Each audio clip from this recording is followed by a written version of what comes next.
ہم فائل کو وہیں سے شروع کریں گے کل جہاں ہم نے اسے سٹاپ کیا تھا، اور اس کو مکمل کریں گے۔ اس کے بعد ہم دوسری فائل کی طرف جائیں گے۔ ہاں جی، تو ہم نے جو لاسٹ باتیں تھیں وہ یہ تھیں کہ جو عہد کا صندوق ہے اور جو خیمہ اجتماع ہے وہ بنی اسرائیل سے 2000 ہاتھ آگے جاتا تھا۔ وہ بنی اسرائیل سے 2000 ہاتھ آگے جاتا تھا، اور لاوی جیسے ہی اس کو اٹھاتے تھے تو عہد کا صندوق جو ہے ان کو لے کر ایک ایک انچ زمین سے کیا ہوتا تھا، اڑنا شروع کر دیتا تھا۔ یہ ریفرنس میں نے دیا تھا آپ کو مدراش ستا 35A میں سے، ٹھیک ہے جی، ہاللیلویہ۔ تو یہ ایک ریفرنس ہے، یہ آپ بے شک پڑھ سکتے ہیں مدراش میں سے۔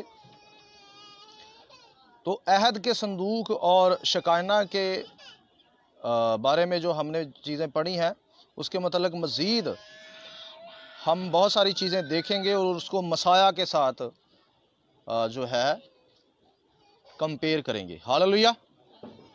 نمبر 1، جیسے خیمہ اجتماع خدا کا ظہور ہے ویسے ہی یہوشوا کا بدن بھی خیمہ اور یہوہ خدا کا ظہور ہے۔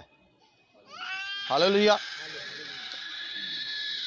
خیمہ اجتماع جیسا کہ میں نے کل بتایا تھا، ربی راشی نے یہ بتایا ہے کہ خیمہ بنانے کی جو وجہ ہے وہ اصل میں یہ تھی کہ بنی اسرائیل پاکیزگی میں زندگی بسر کریں۔ بنی اسرائیل نے بچڑا بنایا، اس کی پوجا شروع کر دی، جس وجہ سے ربی راشی کہتے ہیں کہ خدا نے اس بات کو ضروری سمجھا کہ میں بنی اسرائیل کے درمیان رہوں، اور خدا نے اپنا ظہور ان کے درمیان رکھنا چاہا تاکہ وہ ہمیشہ میری حضوری کو دیکھتے رہیں۔ ہاللیلویہ۔ اور خیمہ اجتماع خدا کی حضوری کا واحد رستہ ہے۔ خیمہ اجتماع خدا کی حضوری کا واحد رستہ ہے جس کے ذریعے سے بنی اسرائیل خدا سے ملاقات کرتے اور اس کی بات سنتے تھے۔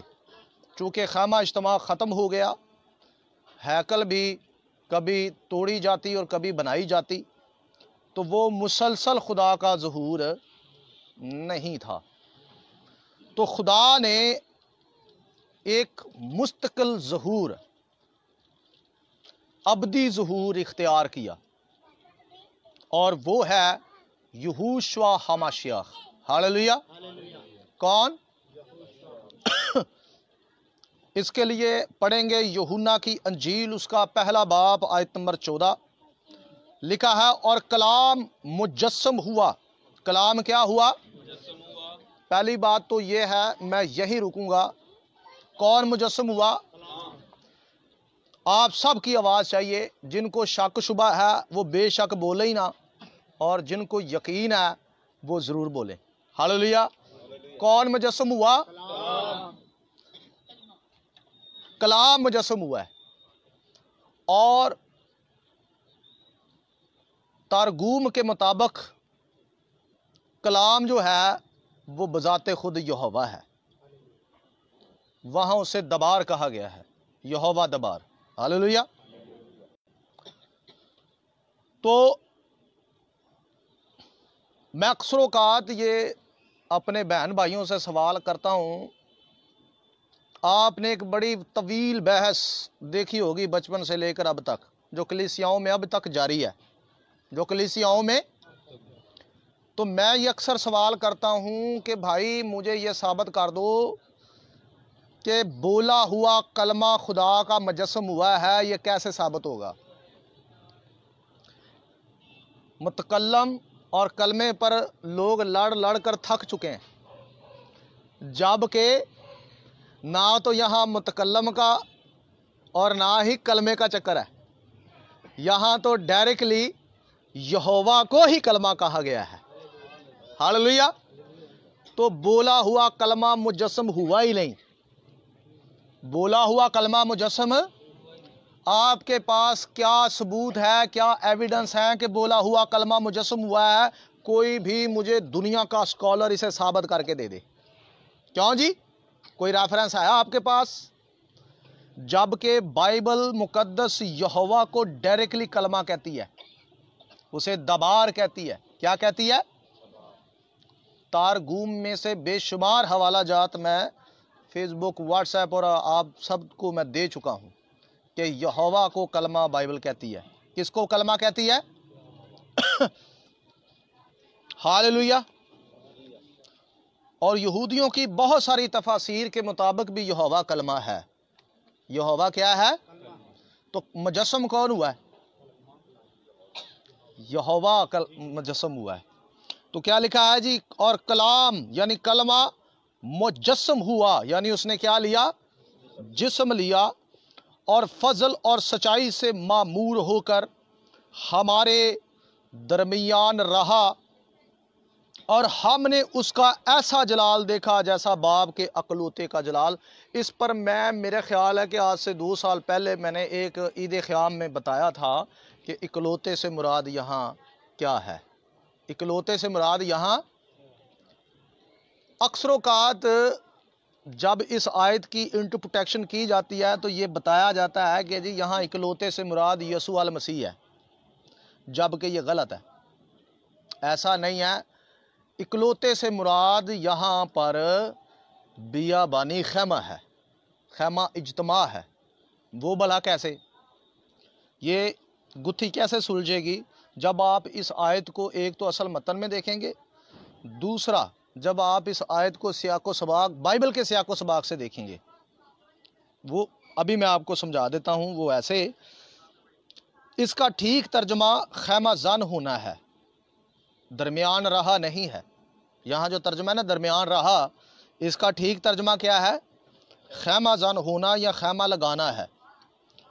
اس کا ترجمہ اس آیت میں جہاں لفظ رہا آیا ہے، یہاں یونانی لفظ سیکنو ہوگا۔ کیا ہوگا جی؟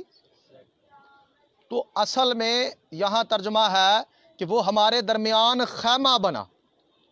ہمارے درمیان کیا بنا؟ اور آیت آگے مکمل ہوتی ہے، اور ہم نے اس کا جو خیمہ بنا ہے یعنی یسوع کا ایسا جلال دیکھا جیسا باپ کے اکلوتے کا۔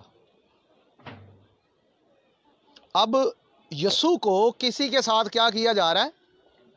کمپیئر کیا جا رہا ہے۔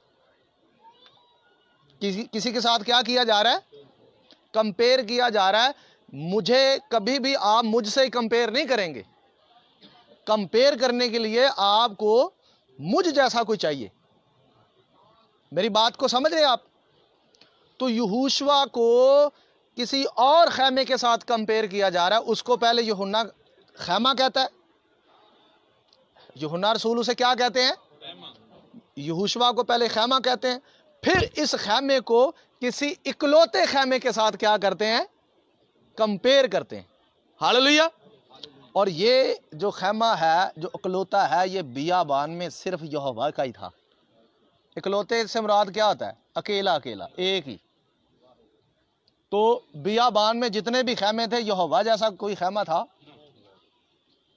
ان خیموں کے درمیان ایک ہی خیمہ تھا جس پر آ کر جلال کیا ہوتا تھا؟ ہم نے اس کا ایسا جلال دیکھا جیسا باپ کے اکلوتے کا، یعنی جیسا خیمہ اجتماع پر ہم جلال دیکھتے تھے ویسا ہی جلال ہم نے یسوع پر بھی دیکھا ہے۔ ہاللویہ۔ تو یہ اس آیت کی وضاحت ہے۔